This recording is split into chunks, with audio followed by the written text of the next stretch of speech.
think the Packers are a legitimate championship contender. If you didn't stay up late last night, here's what you missed. All you need is love. And his running game. Packers and Seahawks. First quarter, no score. Josh Jacobs. Oh, the power. Oh, my goodness. Red zone guy. He's been an absolute beast this year for Green Bay. Still in the first quarter. D. Wood. The power. Romeo Dobbs. I mean, just dragging defenders in the end zone. I mean, that's right. Flex on them. 14-0 Green Bay now. Third quarter, Seahawks down 17. We're going to add injury to insult. There's a bad-looking moment here, Rex, for Geno Smith. Yeah, I know. It's awful to see. And right here, Geno doesn't come back in the game, and there goes their dang chances. Yeah, you see the frustration there. He'll have a scan today. We'll see just how bad it is. Now, it's only a 10-point game. Sam Howell is in there, Rex. Does Seattle still have a chance? Not with Sam Howell. Hell no. No chance with that. Dude. Right there. That's Edgerrin Cooper with the pick. Costly turnover. Going the other way. Yeah. It's Love again. It's Dobbs again. Got a load of this catch, by the way, by Romeo. Romeo. That's what I'm saying. I said, look at that pop. Yeah. Love 229 and 2 touchdowns. They run it like crazy. Packers win it 30-13. So as we sit here and we start talking, Tedy Bruschi, about teams that we could see making deep runs when the calendar turns to January. Should the Green Bay Packers be in that conversation? Yes, they should. Definitely should. This is when we started to see it last year, when Jordan Love started to get hot and started to play good football. I mean, they have got a defense that has some great young players. That Cooper kid, Evan Williams, they're making big plays. I mean, it's running the football also with Josh Jacobs. How important is that word? I mean, in terms of being at this time. Green Bay has the most diverse running game in the league. The way they're designing the things they're doing in their run game, no one's doing. And they run the football with authority. And when you're talking about a team that's going to go into the playoffs and could possibly go deep, that's a team right there in the Green Bay Packers. As long as their quarterback takes care of the football, you don't want to play the Green Bay Packers. No, you certainly don't. And one thing I noticed what they do, they use that motion. You talk about being creative in a running game. They do so much motion and shifts in motion and things. And so they get you kind of on your heels. You got to be thinking you're not quite as aggressive. The other thing is they're creating big plays. Yeah. This is in the top 5 offense in the league, creating big plays. And I think that wins in today's game. And so they're also, at the same time, avoiding negative plays. Right. Like that pass protection, we saw it. D. Wood, you talked about how clean that pocket was. Right. They do a great job protecting the football. And when they run the ball, you know, you see this pocket right here. Look at it. My gosh, I could have sat back. He could have ate a sandwich there. Right. So to me, it's that, and they don't lose yardage in the run game. That's right. So they're always playing ahead of the sticks, and that is a dangerous formula. And by the way, they can play some defense too. Here's the interesting thing. They may have 4 losses, but I would put them in the 12-team playoff for the CFP because they have the most impressive losses you can possibly have. Their losses are 2 of their 4 losses are to Detroit. 1 is to Minnesota, 1 is to Philadelphia. Those might be the 3, well, not might. Those right now are the 3 best teams in the NFC. 3 of those 4 games were within a field goal at the very end, and the other one is a 10-point game against the Lions. So the Packers have been right there in every single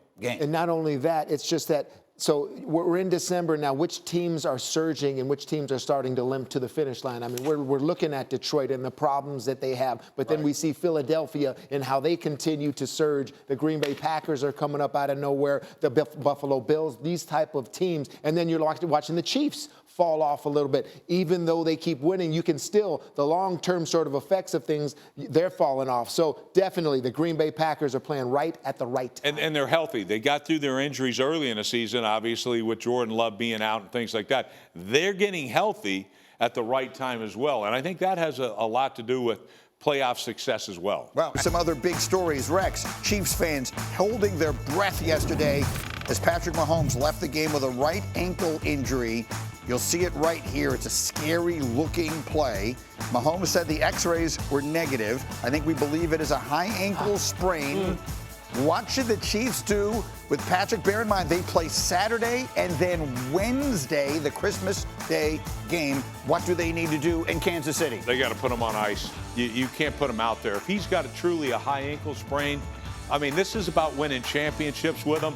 get this man healthy, because if you don't have Patrick Mahomes, you got zero chance of winning a championship. Tedy? We're talking about Superman here in terms of miracle healing, too. So I say you wait a little bit, right? Wait a little bit. I'd game time decision this guy. And Patrick does not like to sit, right? Well, he doesn't like to sit.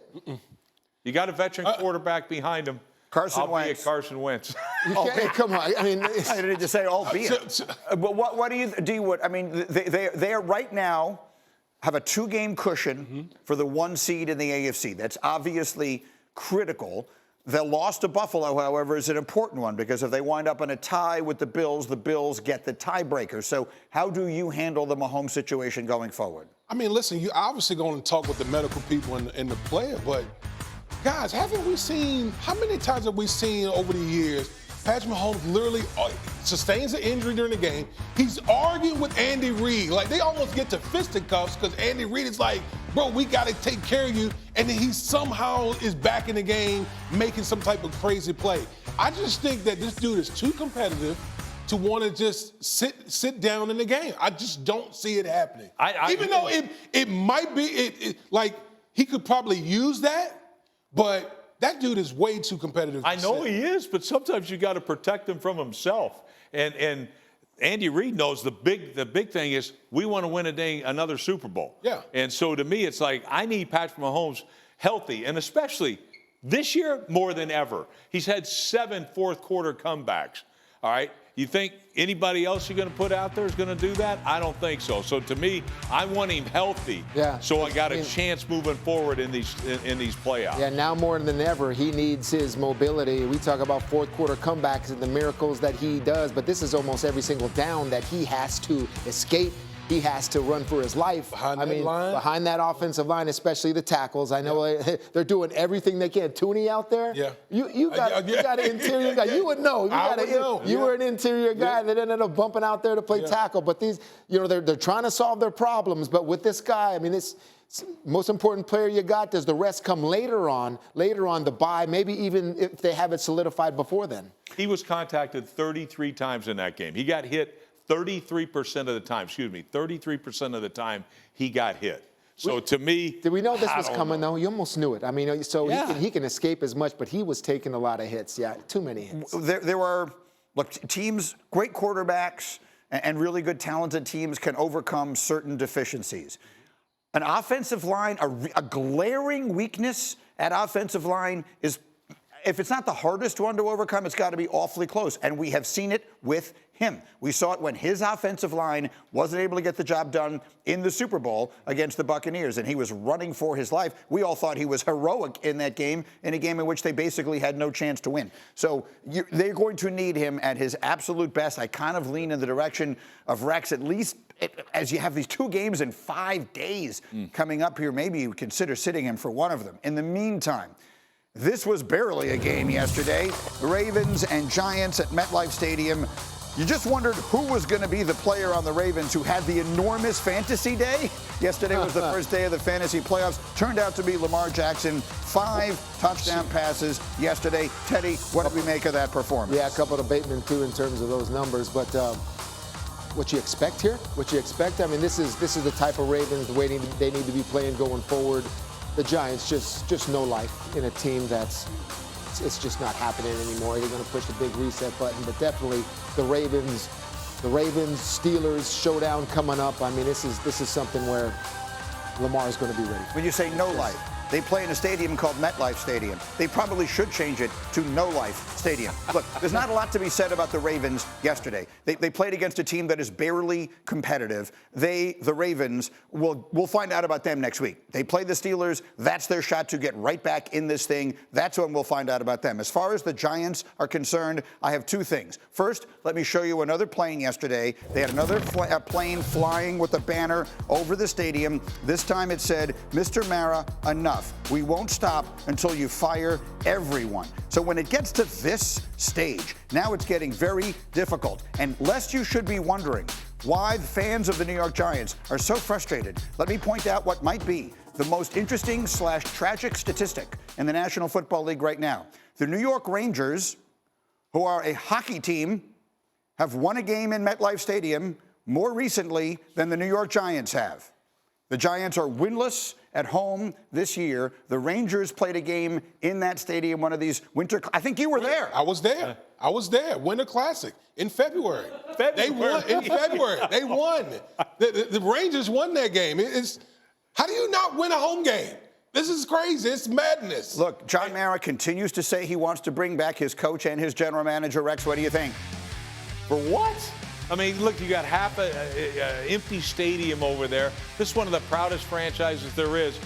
Do you really believe these guys are part of the solution? Aren't they the same guys that gave Daniel Jones all that money, the same ones that let Saquon Barkley walk out the door? Every decision they made so far looks awful to me. Come on, stop already. You know you're going to have to make a change. I've said you have to make a change. I've said it before. The general manager fractured from the locker room, and there's certain mistakes it's hard to overcome. And I'll go all the way back to, this is a Saquon effect. It's just a trickle-down effect, really, isn't it? Of now the players are starting to see they saw from the beginning the mistake that you made, and the lack of belief in a quarterback in Daniel Jones. And Daniel Jones, you end up getting rid of him, and now it's a sort of a tank season. I can see that as a player in a locker room. When if Daniel Jones was our best quarterback, then how come we get rid of him? So we're talking about money. So money's now not about wins. So now I'm an independent contractor, and this is what